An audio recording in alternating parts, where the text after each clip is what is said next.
Hello my dear friends, అందరూ ఎలా ఉన్నారు? ఇదైతే పనసకాయ మర్డర్ పార్ట్ 2. మర్డర్ అని అంత పెద్ద పేరు ఎందుకులే అంటే, అంత కష్టపడ్డాం కాబట్టి కట్ చేయడానికి ఆ పేరే సెట్ అవుతుంది దీనికి.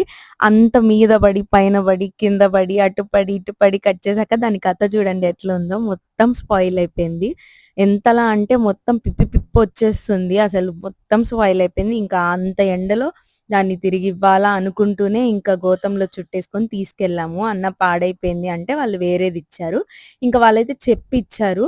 ఇది పచ్చిగా ఉంటుంది. ఒకరోజు ఆగి కట్ చేయండి అని. మాకు కొంచెం ఆవేశం ఆపుకోలేక మేము ఇంటికెళ్ళగానే కట్ చేసి చూసాం. అదైతే పచ్చిగానే ఉంది వాళ్ళు చెప్పినట్టు. ఇంకొకరోజు పక్కన పెట్టేసి తిందామని జెప్పి పక్కన పెట్టాము.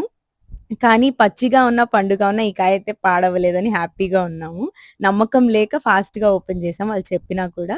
ఇంకా పైనాపిల్ అయితే తెచ్చుకున్నాము. పనసకాయ తెచ్చుకున్నప్పుడే రూ. 50 చాలా బావుంది. కానీ పుల్లగా ఉంటది కాబట్టి ఎక్కువ తినలేము. ఇంకా మా లడ్డు కూడా వేసేస్తుంది. ఇంకా పనసకాయకి న్యాయం చేశామా? చేయలేదా? అంటే చేసేసాము. గోతంలో పెట్టి నెక్స్ట్ డేకి పండిపోయింది బాగా.